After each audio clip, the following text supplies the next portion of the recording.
afternoon, ladies and gentlemen.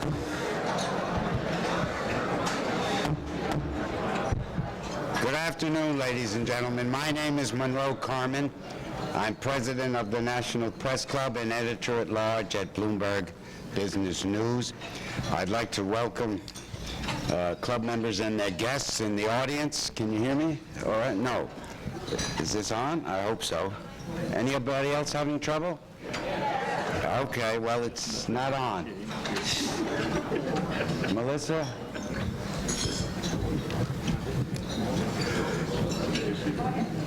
Good. Now can you hear me? Well, good afternoon. I'll do it this way.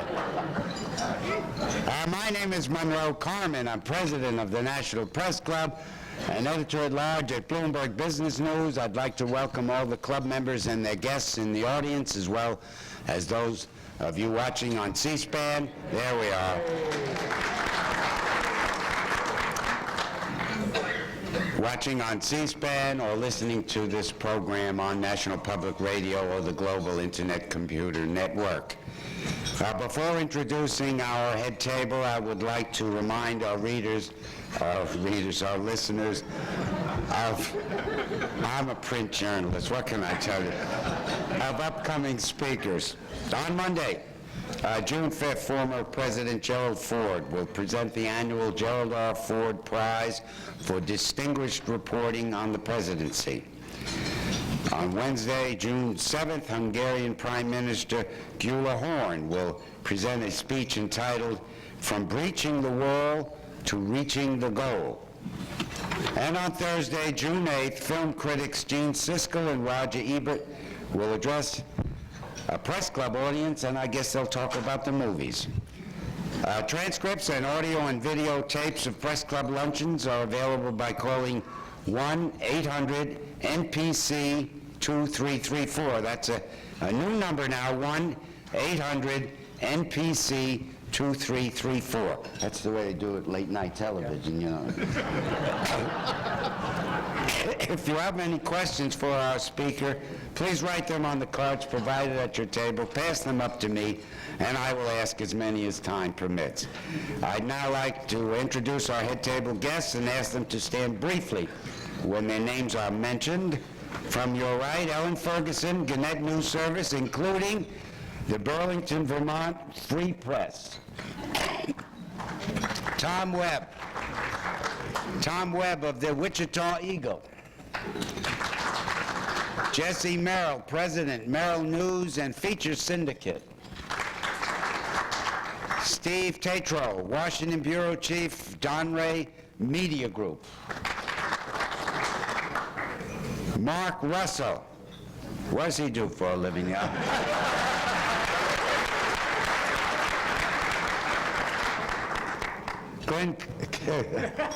Gil Klein, Media General News Service, immediate past president of the National Press Club and our resident comedian. Lynn Sweet, Washington Bureau Chief, Chicago Sun-Times. Mark Johnson, Media General News Service, and the chairman of our Speakers Committee. Christy Wise, the freelance journalist who arranged today's luncheon. Charles Thompson, producer, CBS News 60 Minutes. Jack Reynolds Communications. Welcome back, Jack. Jeff Hertrick, senior producer, News Channel 8. And Bob Garfield, editor-at-large, Advertising Age. And I'd like to thank Melissa Bender, Chad Taylor, Melanie Abdo-Dermata, and Howard Rothman for organizing today's luncheon. Our speaker today, and this is true, began his professional life as an accountant. Bob? We'd like to invite you back to speak to the press club. On what? On the budget. Gosh, Bud, I haven't practiced accounting for years. No, we want you to talk about the federal budget. Oh, you mean comedy? Sure, I'll be there. How did you go from accounting to comedy? Well, tell you the truth, I really wasn't very good at accounting. I couldn't understand how increasing spending from $2 billion to $4 billion amounted to a cut. I can see why you left accounting. Did you go directly into comedy? No, well, this is hard to do. I didn't realize.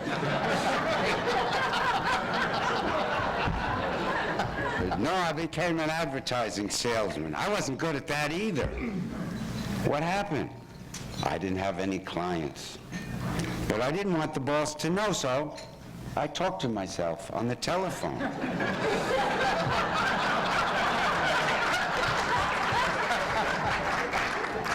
Sounds boring. It was. I mean, talking to me, so I started telling myself jokes. Now you're getting somewhere. Then I told jokes to other people, and that got me into nightclubs, theaters, and records.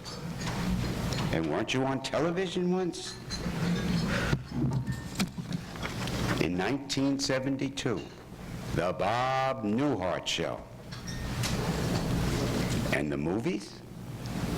Yeah, I starred in a picture called Hell is for Heroes.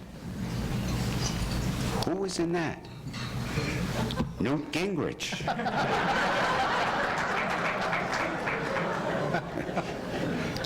Sounds like a Democratic movie. I'm bipartisan. I did a Republican movie, too. What was that called? On a clear day, I can see forever. Who was in that? Senator Strom Thurmond. With those credits, I can see why you left the movies. Well, I went back into television as a New York do-it-yourself author turned Vermont innkeeper. What happened to that? It's off the air. So you've got nothing to do. That's why I thought maybe I'd come down and talk to the press club. When was the last time you were here? 1961. We told you we wanted you back.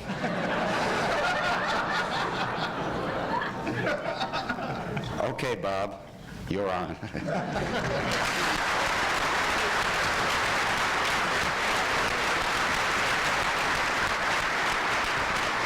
Thank you. Thank you, Bob. Thank you. That's, you stay out of my field, I'll stay out of yours, all right? You did that too good. You really did.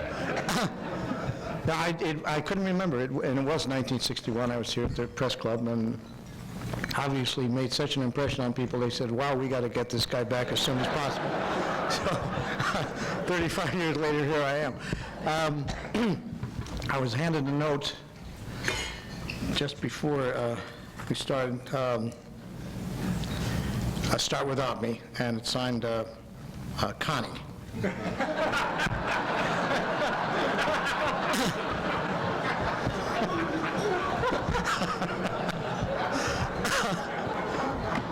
Actually, when I got the letter from Gil, actually asking me to be here, I was very honored. I was reminded of a story about Jascha Heifetz, who the violinist, and he took a date in like February to appear at a Grange Hall in North Dakota in November.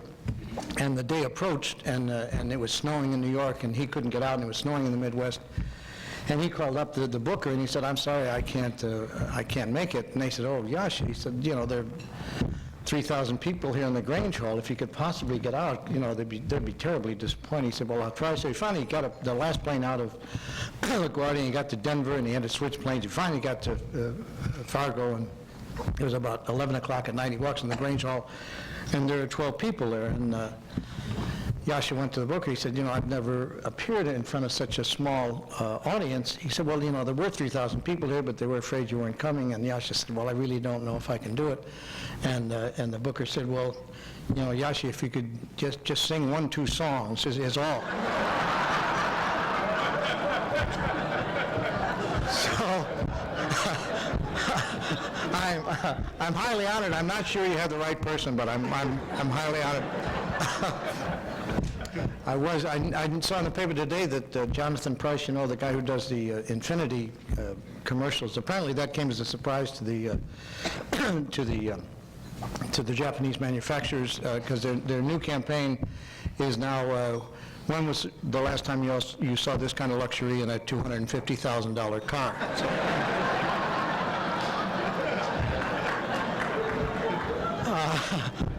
Also, I did a joke. It's such a small town. I did a joke on Ron Brown and the problems he was having with the ethics committee, and apparently he heard about it, but he was very nice about it. They called up and said, if you haven't made arrangements, we'd like to make arrangements for accommodations while the 2 days you're here in Washington, which I thought, where's Bellhaven?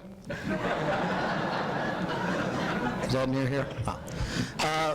I'm sure Mark has talked about, I'm intrigued by the Secretary General Boutros Ghali. I'm intrigued from the standpoint of the naming process that the parents went through when they found out that Mrs. Ghali was expecting, and well, honey, we really ought to think of a first name, before the baby's here. Well, I've always liked Boutros. Boutros, yeah, that's a nice name. Boutros, Boutros Ghali, I like that. And we really ought to settle on a middle name. I always like Boutros. Boutros. But Bud was correct. I started out as an accountant, and really probably could do some good here in D.C. With the budget, because I've always had a theory: if you got within $2 or $3 of it, that was close enough. But I really was an accountant because why would you lie about that? If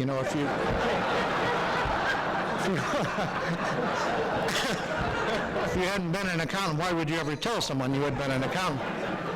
And there is, by the way, even though take the boy out of accounting, you can't take accounting out of the boy, and there is an inequity in the tax laws, and it favors large corporations and doesn't favor individuals. And they have a thing called a tax loss carry forward, and if a corporation loses a lot of money in 1 year, they're able to spread that out over 5 years. And there was a large steel company, I won't mention the name, a couple of years ago, they lost $838 million in one year. And it always seemed to me like it comes as a surprise to them, like they thought they were making money all year, Yeah, how'd we do this year, Tom? 838 million, loss? You're out of that wrong, Tom, let me. 838, no, Thomas, sure right, yeah, we sure do. Now, if you're an individual, you cannot go to the IRS and say, my wife and I together, we make about $65,000 a year. So far this year, we've gone through $1.7 million.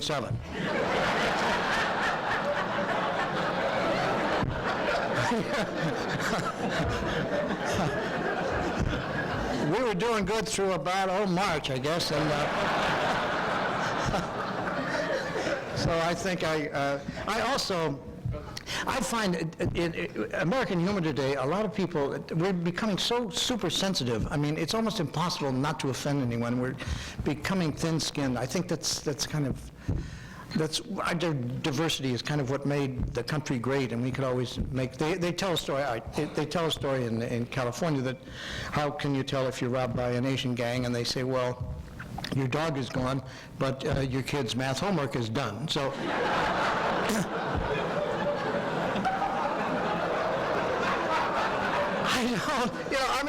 I don't think that's harmful. That's just Asian people. Dog is a delicacy, and they're damn good at math. I mean, we're starting to, I once worked, this is a true story, I once worked for the Illinois State Unemployment Compensation Board. It's not called that anymore, it's now called the Department of Human Resources.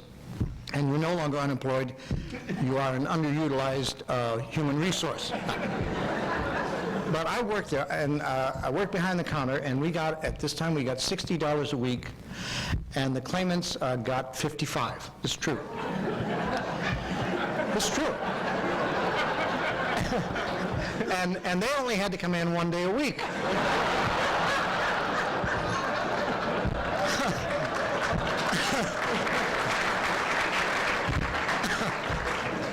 Now, it took me about a week to figure that out, because I'm not the swiftest guy in the world, but anyway, I managed to get fired and wound up on the other side of the counter. I should explain autobiographically, I am 3/4 Irish, 1/4 German. The humor, I think, comes from the Irish side, because the Germans have never been known as one of the great fun races of all time. Germans are very, they're very literal. You know, American humor is very often perverse, and we will very often say the exact opposite of what we mean, and that's totally lost on Germans. Like a German tourist would come up to you and say, I don't mean to bother you, but your friend Curly over there has no hair at all on his head.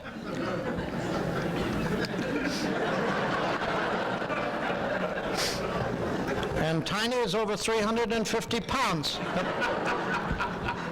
But to kind of prove the more things change, the more they remain the same. I would like to do a routine I did, I'll say a number of years ago, and that may even be more true today than it was at that time. And it had to do with the spin doctoring and the packaging of the presidency and the merchandising of the presidency.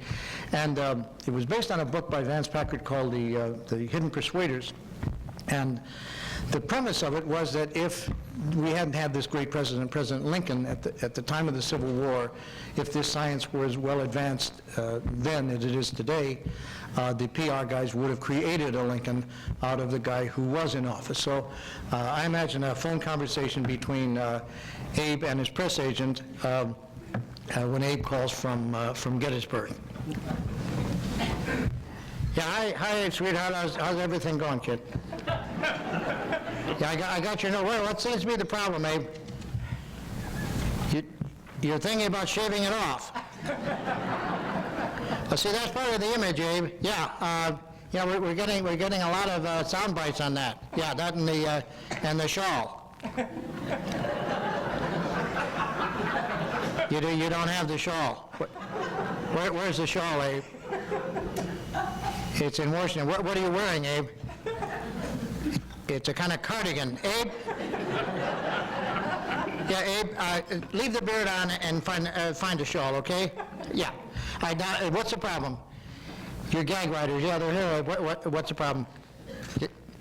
You're getting a lot of complaints about Grant and his drinking.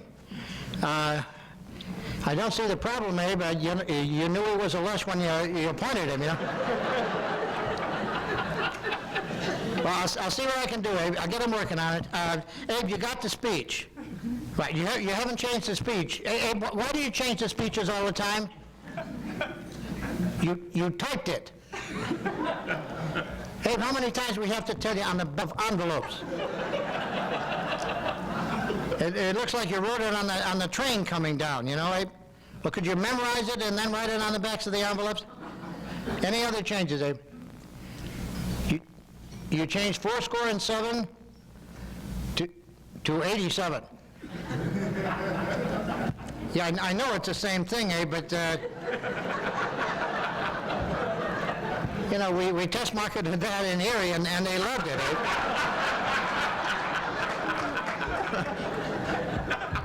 Anything else, Abe? People will little note, Abe, what could possibly be wrong with that? No, long remember, Abe, they'll remember it. Abe, what are you going to say? It's a great speech. I think everybody's going to remember it. You come off a braggart, Abe. Yeah.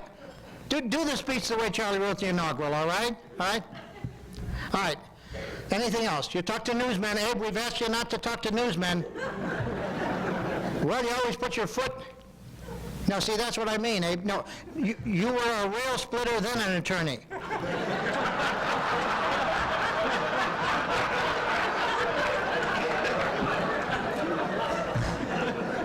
Well, it doesn't make any sense, Abe. You wouldn't give up your law practice to become a rail splitter, you know? Hey, read the biography, will you? It'll save a lot of trouble on this end. Hey, Nia, you got a piece of paper there? Now take this down. You can fool all of the people some of the time, and some of the people all of the time. But you can't fool all the people, well, you keep doing it differently, that's why, Abe. The last quote we got was, you can fool all the people all the time, Abe. Abe, hold on, the gag writers come up with something. Oh, that's funny, that's funny. Abe, yeah, they come up with a great line on Grant. The next time the reporters bug you about Grant, yeah, tell him you're going to find out what brand he drinks and send a case of it to all your other generals. No, Abe, it's like the brand. It's like the brand is the reason he's winning, Abe. No, Abe. Abe, you use it. It's funny. Trust me. That'll be this Saturday, Abe. I'm sorry I can't make it. Just you and what's her name, Mary right at the White House. Did you try Seward?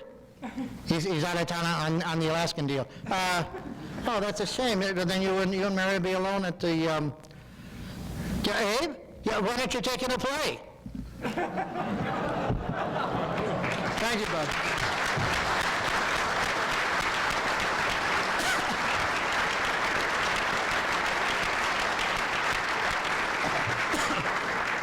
Now comes the hard part, the questions from the audience.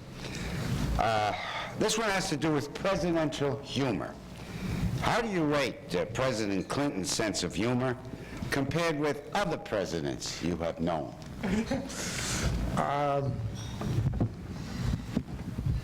Wow. If we ever see it, no,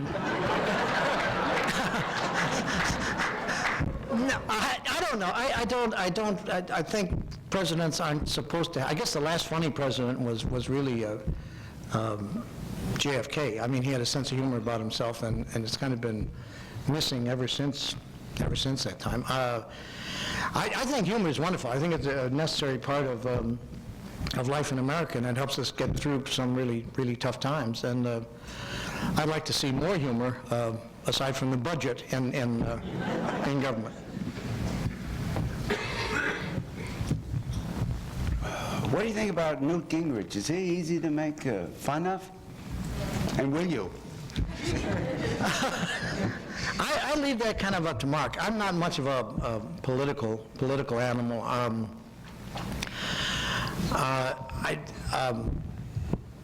Newt is, as I was coming over here, he had some kind of breakfast at the hotel we're staying at, and I guess he does a lot of breakfast, that kind of thing.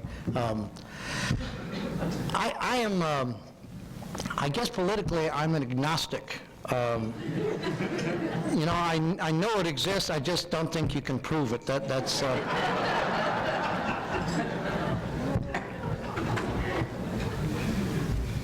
Whose brainchild were the brothers Darrell, and what are they doing now? They're running for the Senate like a lot of other people.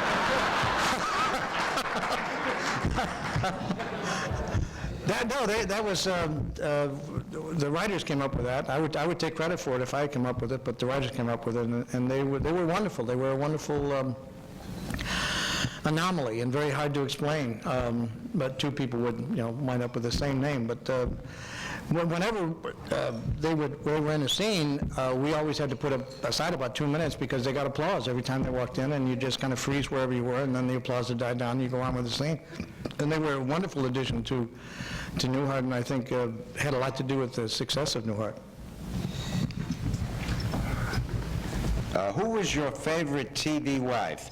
Suzanne Plachette or Mary Fran? This is from Mrs. Newhart.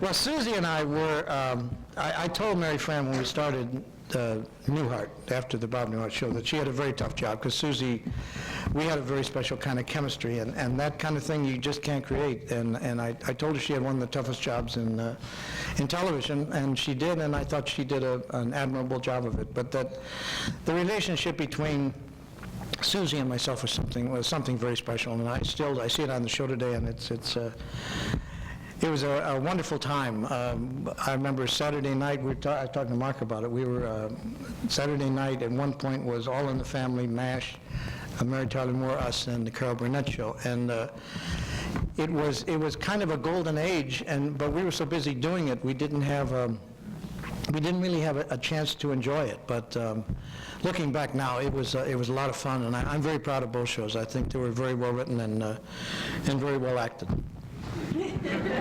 No, not me, no.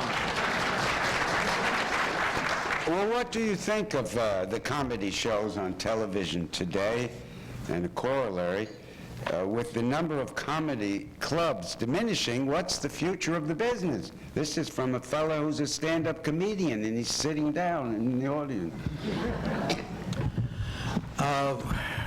Mark, I wish you'd have asked me this.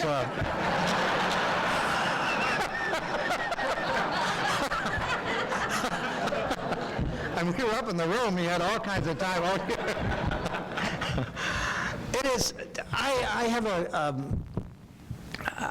I enjoy anybody who makes people laugh. I don't draw the line at say that's over the line, that's grotesque. The good ones are going to stay, and the bad ones are going to fall by the wayside. But even the bad ones will have undergone the experience of standing up in front of an audience, and it will have prepared them for later things. I love comedy. I love people who do comedy, and I don't find any difference today between what I did and what they're doing.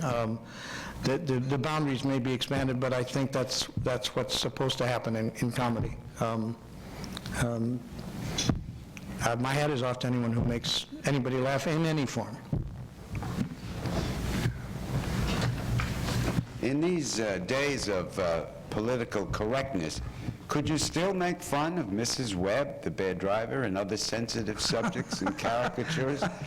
That's what I was talking about earlier, about everybody being very sensitive about... I actually get a reaction now when I do. Mrs. Webb is the lady in the driving instructor, and because it's a woman, there's kind of a rumble that goes through the audience, like that. And so I explained to them, I said it was never my intention to make this a sexist routine. It was written over 35 years ago and performed 35 years ago. And that I think of Mrs. Webb as one of my dearest friends. And for those women in the audience who are sensitive to that it doesn't have to be a woman driver. I will make it a Chinese driver.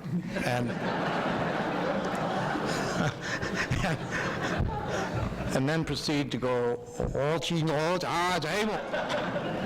and then tell them you can have 8 more minutes of this, or you can have it as a woman driver. So they're usually out for the... I mean, that's part of what the sense of humor about ourselves, we're losing it. I think it's just... I mean, I wrote it. I know what was on my brain when I wrote it, and I know my brain wasn't telling me make fun of women. I just found it a very fertile, funny area, and I really am concerned. I think we get uptight about so many things, and just, loosen up,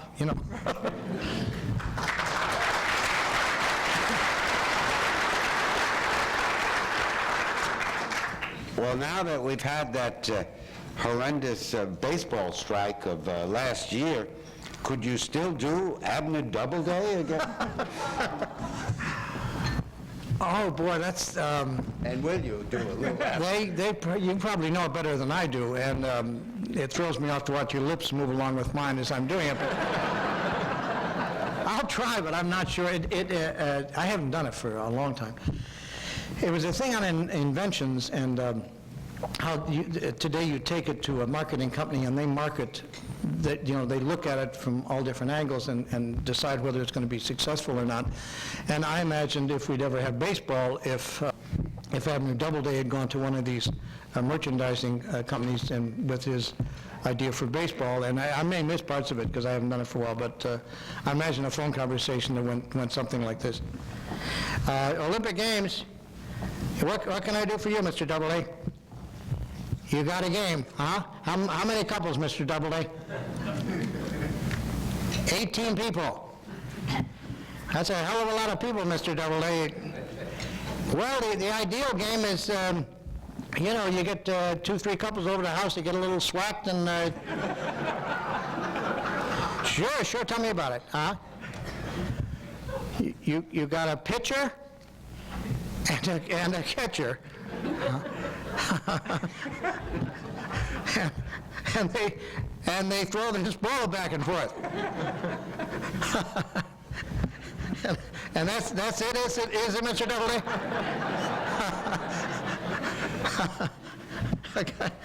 A guy from the other side stands between them with a bat,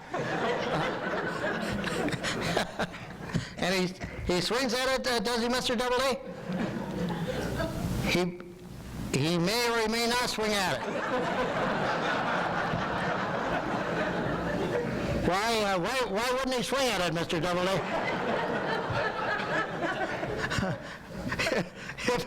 If it looked like it were going to be a ball. Yeah, would you mind explaining that, Mr. Doubleday? As long as it's above the knees and below the shoulders, that's a strike.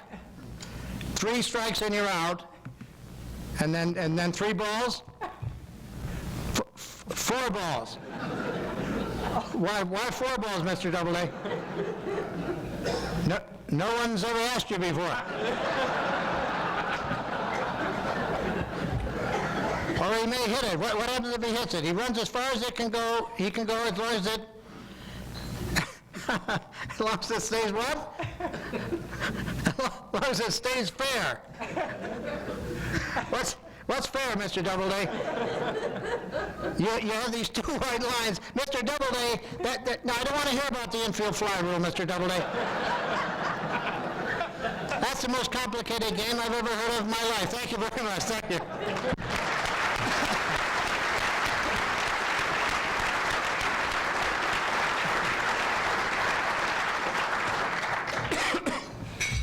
Of all the routines you've done, which skit earned you the most acclaim and likewise the most censure?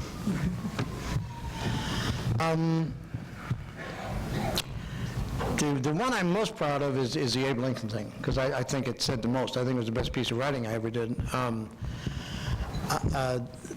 Commercially, the driving instructor was probably successful. I got some flack for the retirement party, where a guy's retiring from a company, and he's bombed out of his mind, because that's the only way he could work for this company. That's the only way he could get through it. And I always thought it made a kind of comment, but somebody misunderstood, and they said, "How can you make fun of this Charlie Bedlow?" And I said, "I'm not making fun of Charlie Bedlow. I'm making fun of the company that made Charlie Bedlow the way he is." And I would say that in the Submarine Commander. They're all kind of. It's like asking which child is your favorite child. I've enjoyed doing all of them over the years, and the most fun is the next one, whatever that one's going to be. Well, several people have asked for a little bit of the bus driver training skit.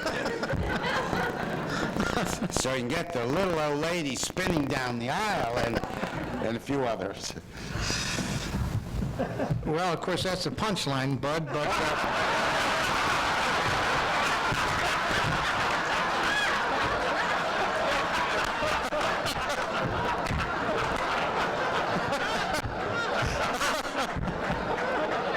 You stay out of my business.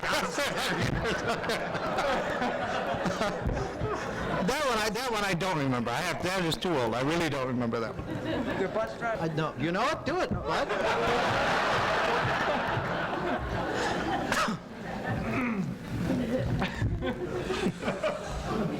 Little old lady spinning down the aisle. That's it. That's it. That's the punchline. Well, and it must be timing, because I get a laugh on that.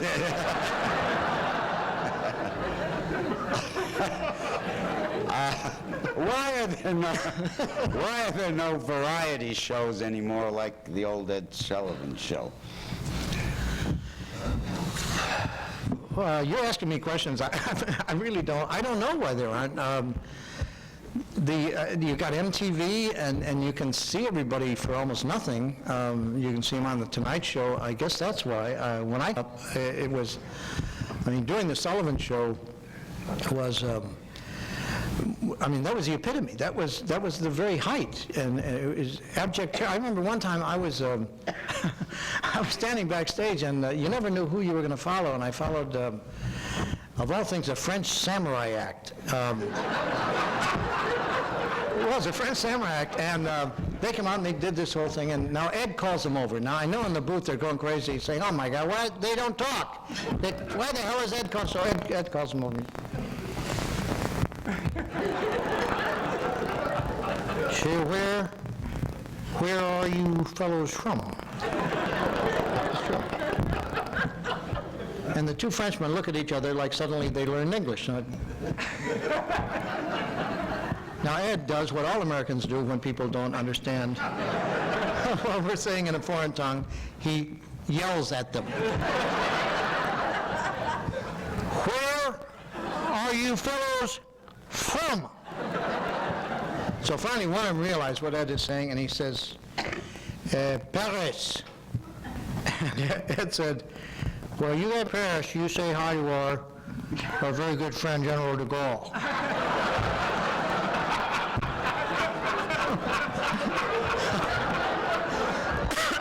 Now the chances of a French samurai act ever running into General de Gaulle,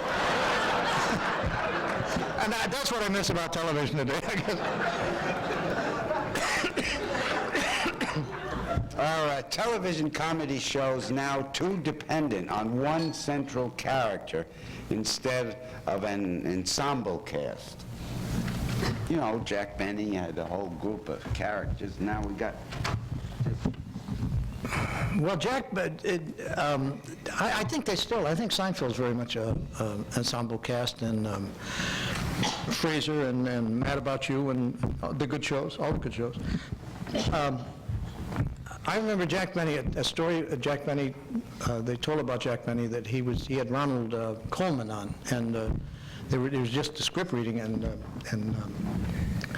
Jack said, he was one of the dearest men in the world, he said, that's a funny line, give that to Dennis, because that's better coming from Dennis. And so I gave it, he said, no, don't take that line away from me, give it to Phil, Phil's better. And wound up giving all the great lines away, and Ronald Coleman at the end, when the script reading was over, he said, Jack, you gave away all your best lines. And Jack said, yeah, but I'll be back next week.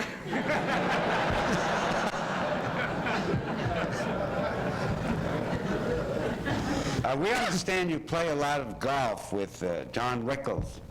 What's his handicap? His mouth is his handicap.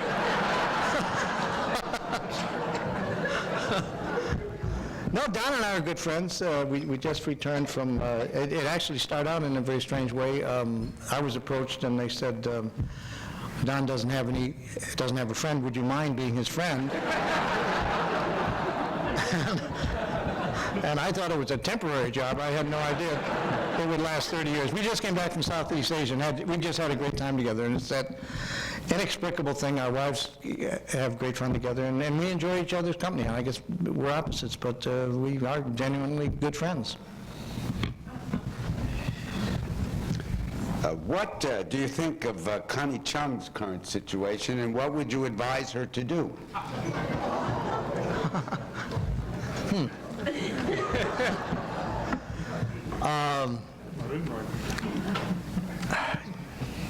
I wouldn't advise CBS to do anything. They're doing such a great job right now. I can't. Far be it from me to advise them. Do you still keep in touch with Johnny Carson, and what's he up to now? I still keep in touch with John. John is he's the best. He's the standard by which all other talk shows will ever be judged. He is, and that's not a put down on Letterman or Leno or any of the others, but after 30 years, let's judge how good they were. I mean, what he did was absolutely incredible. It was, I find it incredible. I couldn't have done it. I did it for 3 weeks, and I was a blithering idiot at the end of 3. I mean, the man dedicated his life to that show, and did one thing that's similar to the Jack Benny thing. He made you look good. You knew when you were sitting there, you knew Johnny wasn't going to leave you out there. You knew he was going to help you out and never make you look bad, because he knew he was going to be there tomorrow. I miss it a lot. I miss him a lot, and I think maybe now people are beginning to realize how really good he was at what he did. What about the comedians of the old days? Would Fred Allen, for example, make it today?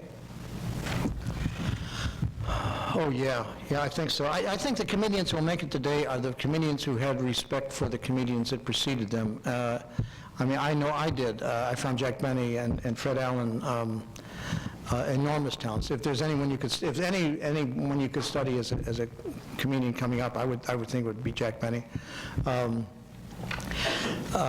was influenced by Bob and Ray. I was influenced by and Thurber and Max Schulman, and I think I have a feeling that if you're able to do stand-up comedy, I really think you have to keep doing it. I think it's. I mean, there are some performers who have stopped, and I don't think they should. I think it's a unique thing to be able to do, and if you're able to do it well, I think you have an obligation to do it. I think if you're able to make people laugh, it's one of the best things you can ever do in your life. There are certainly more important things, but it's one of the best things you can ever do in your life, and I don't think you should ever stop doing it.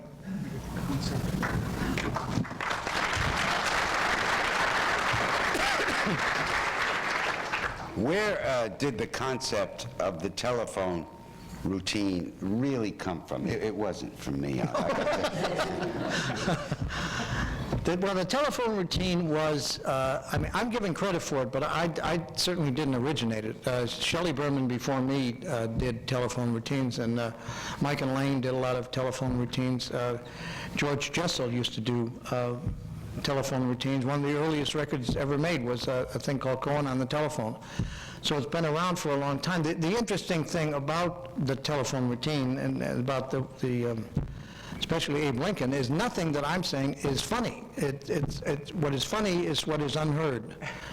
What you hear Abe saying on the other end of the conversation, and it's kind of a collaborative thing between the audience and the performer, and people kind of pat themselves on the back because we're kind of in tune at that point. They know what I'm saying, and I know what they're saying.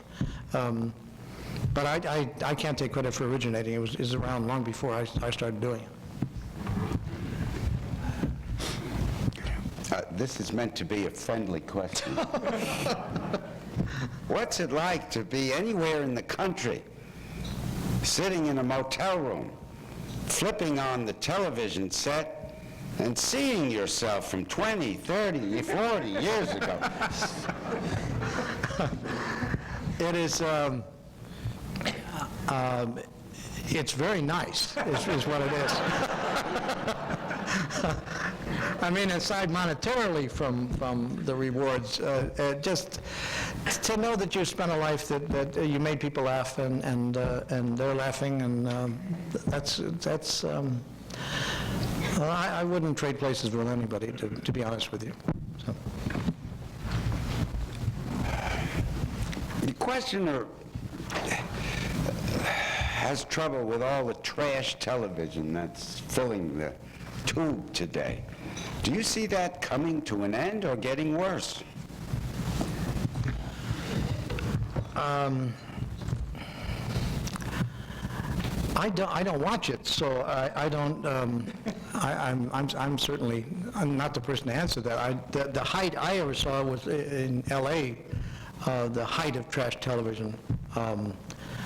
It was it came out at Newsbreak at 10 o'clock, and they said headless nude body found by railroad tracks film at 11.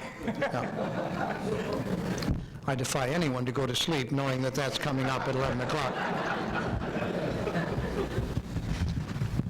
You mentioned Benchley. Where are the Benchleys, the Thurbers, the Ring Lardners, the S.J. Perlmans of today? Have you found any out there? Oh, Russell, I think Dave Barry, I think they're out there. There are going to be some names I forgot. They're very, the plegic, I forget his name. Anyone help me out with that? He's terribly funny, terribly sick, terribly funny. I think they're out there. They're out there in a different, I meant Russell Baker, of course. No.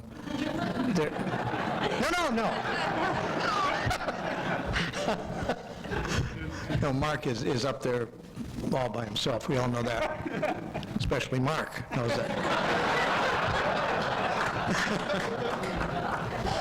Well, over the years, who makes you laugh the most? It's a tough question because I have so many friends that are comedians, and so many comedians make me laugh. Don Rickles, obviously, Shecky Gray Hackett.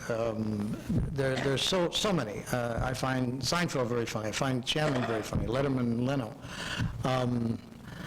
A young kid named Jake Johansson. I think he's very inventive. This is going to sound strange to you. The person that makes me laugh the most is Richard Pryor. He is, we certainly work in two different arenas, but he is about as funny a human being as God has ever put on the face of the earth, and I'm indebted to him. He does a thing called Mudbone. I don't know if you're familiar with it, but Mudbone is, it's beyond comedy. It's Mark Twain and Will Rogers. It's a look into Black American culture that I would never have seen, and his insights are just incredible. I'm sorry that Richard is, as you all know, is not doing well health-wise, but whenever I got down, and comedians get down, God knows we, and I would always put on a Richard Pryor album and listen to it, and it'd pick me up like that, and I guess that's what we're supposed to do. That's what we do. Well, now that you've returned to the National Press Club, do you expect to be returning to television anytime soon? Well, let's see. Having been an accountant, this shouldn't be that hard. 95 and 35 would be 2030, so I'm due back here in 2030. And I don't see television as something, I'm not actively pursuing that. It's another time. That certainly is not said with bitterness or anything. It's just a different time, and I certainly enjoyed the time I had. I mean, I couldn't ask for more fun. I don't see television as really being. I don't see myself on television in the future. We do. Thank you.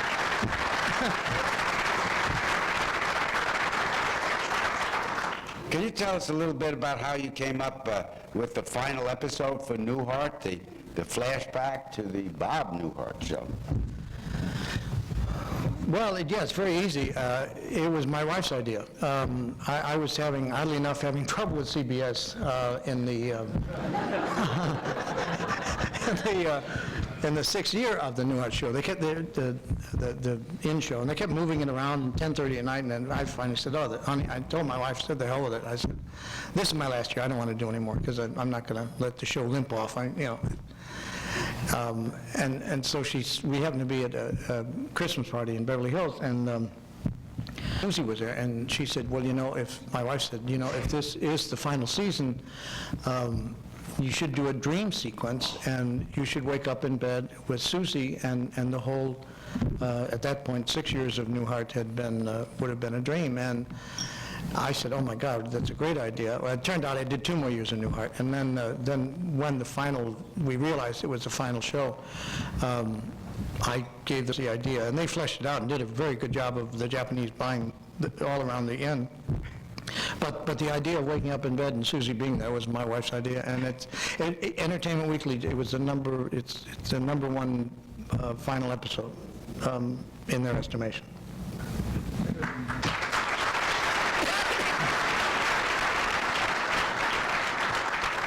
Why do you feel your last show, Bob, didn't do better?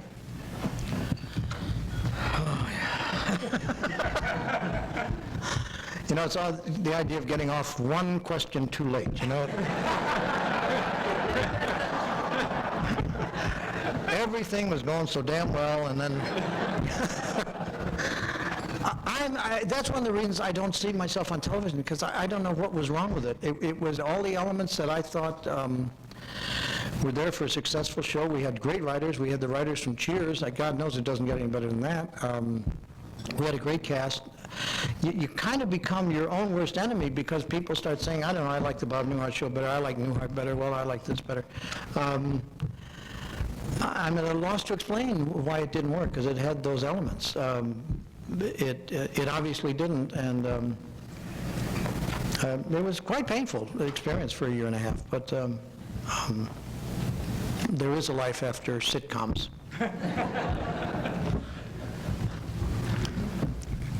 Well, your show played before live audiences. That's a hallmark of your career. Was that by your choice, and what did you like about it?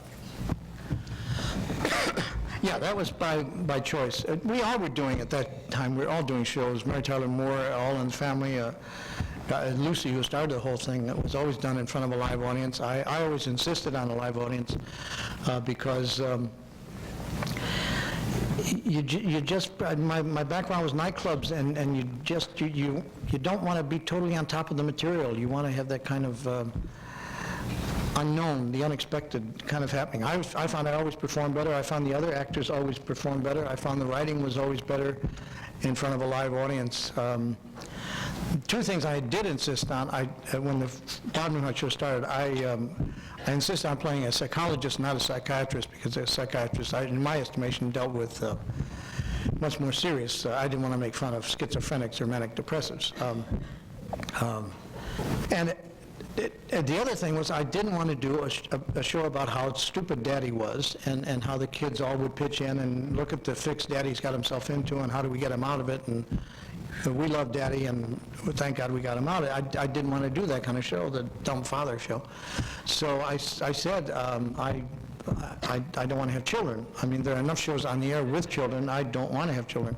I think it should be a show about two adults. And in the 6th year, I got a script, and I read it. We were going to do it Monday, and I read it Sunday night, and Emily was pregnant. And I called up the producer, Mike Zinberg, and I said, Mike, I said, it's a funny script. He said, well, really? He said, we were afraid you weren't happy with it. I said, no, it's a very funny script. He said, did you like the part about Emily being pregnant? I said, oh, God, that's funny. It's a very funny scene. Who are you going to get to play Bob?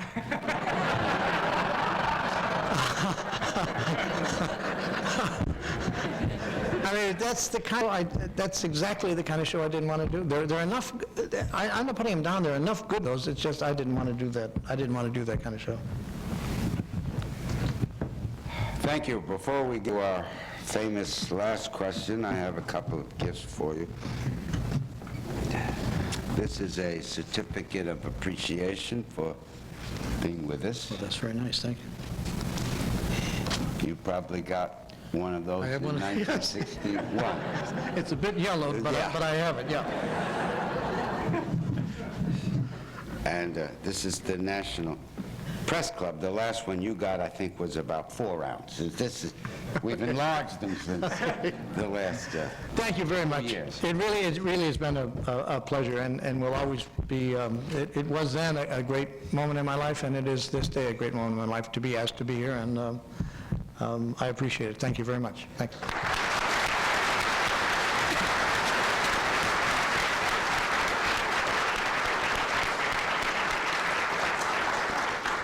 And now we're getting to the final question.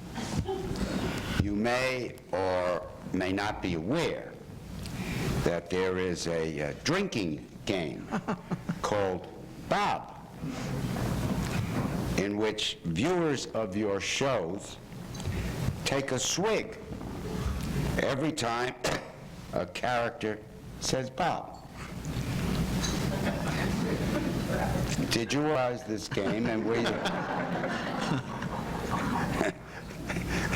and were you enlisted by the liquor industry? I'm aware of the game. I've received one Emmy, a Peabody. I was inducted into the Television Hall of Fame, and the last thing I want to be known for is causing more hangovers in college dorms than any man alive. It's a tribute to the show. I worry a little bit about it, because I certainly wouldn't want anyone playing Hi Bob and then driving or going, but it's a tribute to the show finally came into its own. We were always behind Mary, and Mary's show was an incredibly wonderful show and marvelously cast. But finally, the Bob Newhart show came into its own, and even Hi Bob have a strange recognition of it. But I guess the college students wouldn't be watching it if they didn't think it was funny. That's what I'm most proud of. I think that the Bob Newhart show finally, which is not the Bob Newhart show, it was obviously all the writers and the cast. I'm most proud of that it finally is being recognized as being a pretty good show.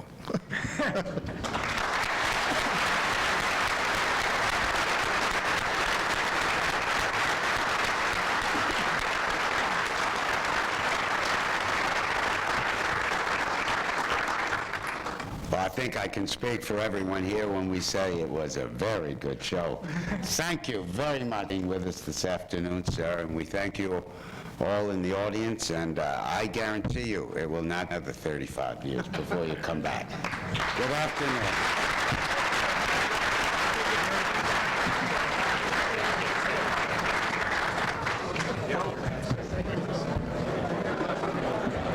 Thank you, sir. Thank you, I Bud. thought Thank it went you. fairly Yes, well. Good. I'm very happy. We're a little self-absorbed. They hit the opioids.